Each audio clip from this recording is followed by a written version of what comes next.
और दिल्ली के चुनाव में नजर जो है वो दलित वोट बैंक पर भी है। संविधान और जाति जनगणना का जो फायदा कांग्रेस को लोकसभा चुनाव में मिला, उसे दिल्ली में दोहराने की तैयारी में है। दिल्ली में कांग्रेस किस दलित वोटरों को लुभाने में जुटी हुई है, इस रिपोर्ट से समझिए।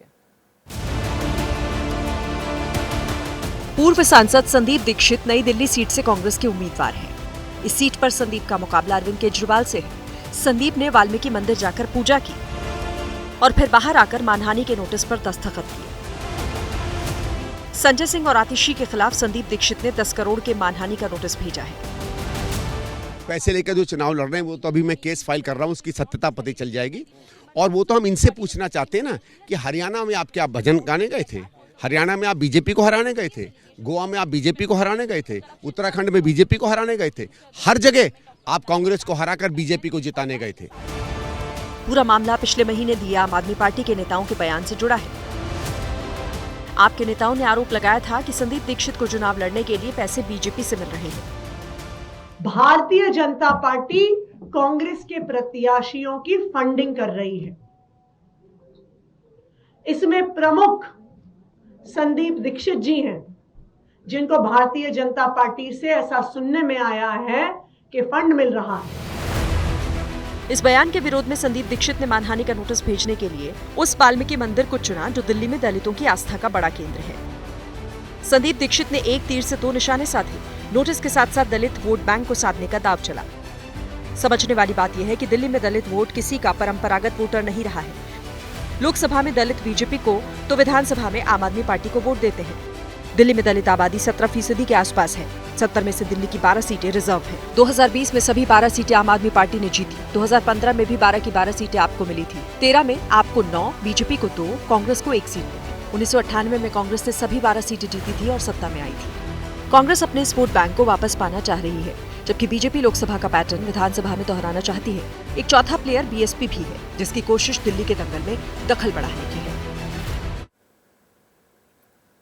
और भीम के साथ साथ कांग्रेस मीम के जरिए भी पुराने दौर में लौटने की तैयारी कर रही है। मुस्लिम बहुल सीट पर पहले से ही असदुद्दीन ओवैसी नजरे कड़ाए बैठे हैं और अब खबर ये आ रही है कि राहुल गांधी दिल्ली का अभियान मुस्लिम बहुल सीट से ही शुरू करने वाले हैं।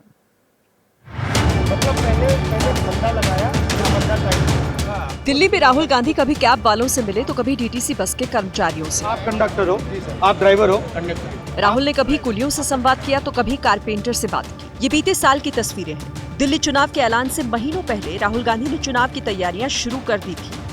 अब जब चुनाव का ऐलान हो चुका है तो राहुल ने पहला टारगेट मुस्लिम वोटर्स को बनाया है।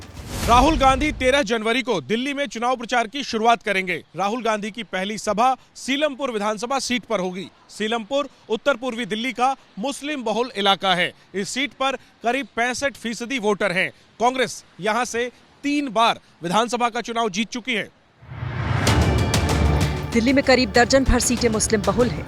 इस बार के चुनाव में मुस्लिम वोट बैंक के 3 दावेदार हैं: आम आदमी पार्टी, कांग्रेस और AIMIM। आम आदमी पार्टी की मुस्लिम वोटरों में मजबूत पैठ है, जबकि ओवैसी दंगे के आरोपियों पर दाव लगाकर अपनी जमीन मजबूत करने की कोशिश कर रहे हैं। कांग्रेस की नजर इस वोट बैंक पर पहले से है और यही वजह है कि पिछले दिनों संभल हिंसा के बाद राहुल और प्रियंका गांधी ने संभल जाने की कोशिश की थी। पुलिस ने जाने नहीं दिया था। बाद में संभल गोलीकांड में मारे गए लोगों के परिवार वालों से राहुल ने दिल्ली में मुलाकात की थी। राहुल के इस कार्यक्रम की वजह से ही समाजवादी पार्टी और कांग्रेस पे दूरियां बढ़ना शुरू हो गई। असल में दिल्ली में मुस्लिम वोटर कांग्रेस के परंपरागत वोटर रहे हैं, लेकिन बीते 2 विधानसभा चुनावों से मुस्लिम वोट बैंक आपकी तरफ पूरी तरह शिफ्ट हो चुका है। CSDS का आंकड़ा कहता है कि 2015 में आम आदमी पार्टी को 77% मुस्लिमों के वोट मिले थे, कांग्रेस को 20%, जबकि 2020 में आपका आंकड़ा बढ़कर 83% हो गया था, जबकि कांग्रेस का घटकर 13%।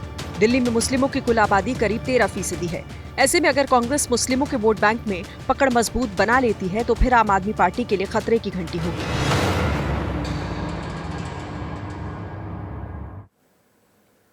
देखिए, दिल्ली में जो बीजेपी है वो 27 साल से सत्ता की राह ताक रही है, लेकिन इस बार बीजेपी की रणनीति बदली नजर आ रही है।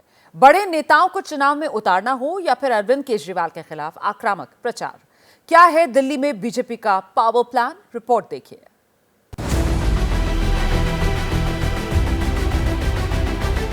दिल्ली बीजेपी के नेताओं के साथ पार्टी अध्यक्ष जेपी नड्डा उस कथित शीश महल का मॉडल देख रहे हैं जिसे बीजेपी ने आम आदमी पार्टी के खिलाफ चुनाव का सबसे बड़ा हथियार बनाया। अब दिल्ली चुनाव की कमान खुद जेपी नड्डा ने संभाली है। बीजेपी के प्रदेश मुख्यालय में नड्डा ने पार्टी नेताओं के साथ बैठक की, एकजुटता का संदेश दिया, जीत का मंत्र दिया। सूत्रों के हवाले से खबर है, बीजेपी मैनिफेस्टो तैयार करने वाली कमेटी के सामने कुछ पदाधिकारियों ने आम आदमी पार्टी और अरविंद केजरीवाल की योजनाओं की काट के लिए 300 यूनिट फ्री बिजली और मंदिरों गुरुद्वारों के लिए 500 यूनिट फ्री बिजली का सुझाव दिया। अंतिम फैसला मैनिफेस्टो कमेटी के अध्यक्ष और भाजपा हाईकमान को लेना है। 11 जनवरी को गृह मंत्री अमित शाह दिल्ली चुनाव की कमान अपने हाथ में लेंगे, झुग्गी बस्तियों के प्रधान से संवाद करेंगे। दिल्ली की जितनी भी झुग्गियां हैं उनके प्रधानों का एक सम्मेलन है जिसको संबोधित करने के लिए हमारे गृह मंत्री आदरणीय श्री अमित शाह जी आने वाले हैं। तो दिल्ली की झुग्गियों की बहुत बुरी स्थिति अरविंद केजरीवाल और उनकी सरकार ने कर दी है। इस बार दिल्ली के झुग्गी के लोगों ने मन बनाया है कि वो पूरी तरीके से भारतीय जनता पार्टी के साथ हैं।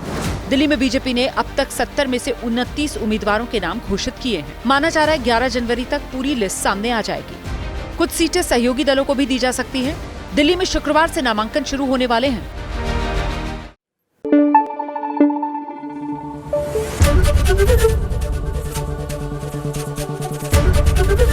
एबीपी न्यूज आपको रखे आगे।